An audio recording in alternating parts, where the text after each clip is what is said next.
美国专家小组发现不对劲儿，台海危机将持续数月，再也回不去了。观众朋友、网友朋友，大家好，我是付千少。在佩洛西窜访台湾地区引发军事危机过去快1个月后，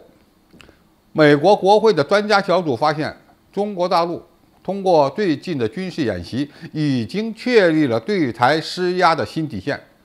再也回不去了。据美国海军学会网站报道，一个美国安全专家小组表示，在佩洛西窜访台湾地区之后，中国军方通过军事行动已经确立了新常态。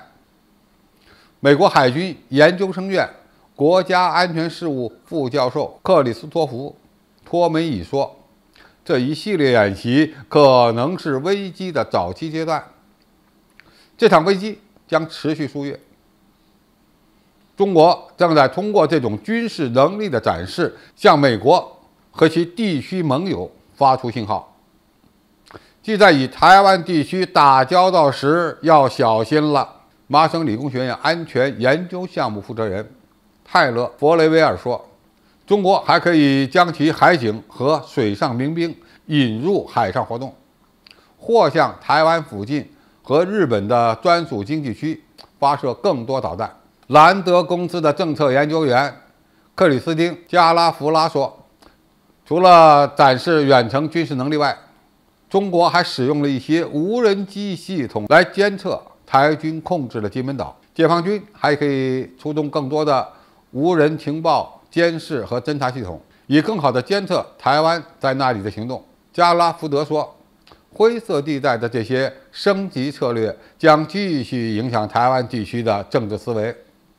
因为中国大陆不会主动挑起军事冲突，而这种非军事压力同样在发挥重要作用。前美国印太地区总司令戴维森上将说，中国不大可能放弃自己的立场，也不大可能回到过去。几位小组成员指出，有迹象表明，中国早已经在准备应对这样的挑衅，扩大了已经计划在夏季举行的演习的强度和范围，是美国给了中国破坏默契的机会。美国大学的中国航空航天研究所的研究主任罗德里克·李表示，中国将美国的所有这些行动视为制造一场遏制中国的政治危机。不管美国如何解释，在很多亚洲国家看来，危机是由美国开始的。如果我们总结这些美国专家的观点，可以发现以下几个有意思的结论：第一，中国不会允许台海现状回到过去，通过解放军的演训活动维持新常态，这个时间可能是几个月，也可能是永久，直到台湾地区当局习惯为止。第二，中国大陆仍有进一步对台施压的措施和手段，包括出动海警、民兵、无人机、无人船等等，而且这些手段都是非战争军事行动，也就是兰德公司所说的灰色地带的升级策略。在中国最终采用武力之前，非军事施压手段也会让台湾地区当局非常难受。第三，中国一直有应对台海危机升级的预案，等待下一个时机的到来。他们甚至认为，解放军的这次演训活动都是长期准备的结果。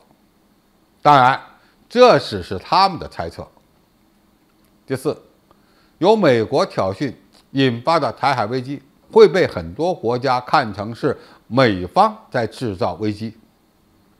这将极大地损害美国的国际声誉。台海两岸原本就关系紧张，而美国又有遏制中国的需要，所以通过制造一场危机来消耗中国是很有可能的。但这么搞，最终让美国变成了孤家寡人，反而有利于中国塑造有利于自己的外部环境。总体来看，美国战略学者眼中的台海局势真的变了，而且变得对中国大陆更为有利了。关键是中国还牢牢掌握着最终解决台海问题的主动权。甚至在利用美国制造的危机来打击美国的国际信誉。所以，未来台海局势如何牵动中美关系的发展，更值得我们关注。好，今天的评述就到这里，谢谢大家收看，我们下期再见。